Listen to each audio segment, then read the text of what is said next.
I wanted to say something that is heavy on my mind and heart. Seems like every other month when I go to Facebook or Instagram, for instance, I see another sad and tragic notification of a former college classmate or a neighborhood friend that died. Now, family, I'm 57 years old. I went to college, undergrad at least, between 1986 and 1990. Therefore, the people in my age group in college, in my cohort, so to speak, would be around 57, 58 too. Many of my friends in the neighborhood would be around 57, 58 too, roughly in that age range. So what we're talking about here is that there are large groups of my people that I knew personally that have died and were unable to reach 60 years of age. Every time I see these notifications, it personally affects me. If I'm correct, the average lifespan of an American citizen is about 75 to 78, if I'm correct. So if we're dying before, say, in our 50s, some 30s and 40s, that means that we are being cheated out of 20 or more years of life. And as we rail against police who are involved in misconducts, which we should do, as we challenge some of the school systems for miseducating our children, which we should do, it seems to me that one of the issues at the top of our list, how do we maintain our physical health? How do we stay alive in a world that apparently does not value our lives?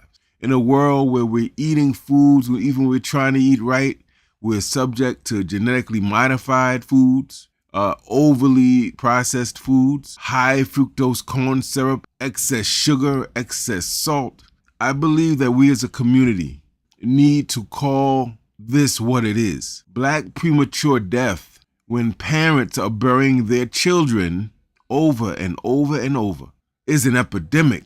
This has reached epidemic proportions because I'm not the only one who's noticing this or feeling this. I'm hearing it from other classmates. I'm hearing it from brothers and sisters in my community that I grew up with or that I've recently met. There is no reason why the original people of this earth should be dying before everybody on this earth, with black men dying earliest. We have to act as if we were an endangered species.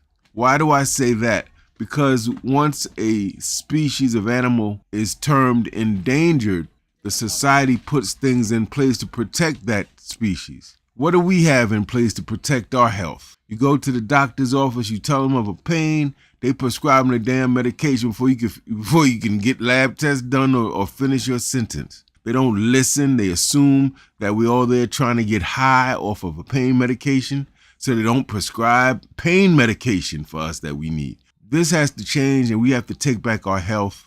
I feel that this is an urgent message. I hope you see it urgently. We need to be in touch with Sister Queen Afua, Brother Heru, and we need to talk to our people who are into natural and holistic medicines, healthy living, healthy eating. We have to claim our health because guess what, family? Your political ideology, your religion, your spiritual foundation means nothing if you're not here to actualize it. So family, this is a call to action. If you can only walk a block every day, get up and move. Get that blood circulating. If you can do a little 7-minute exercise, 10-minute exercise, if you can do more, go to the gym. But really, look at the food you're eating. Try not to add so much sugar to all your food. Try not to eat so many cakes and pies and muffins and pastries. Our lives are worth it, family. It makes no sense trying to convince other people that our lives matter if our lives don't matter to us. Let's reclaim our health. And by doing so, let's make sure that we further our race, and let's make sure that we participate in one of the ultimate acts of resistance, audaciously daring to live a vibrant, full life in a world that wants to eliminate you. Peace and Black Power, family.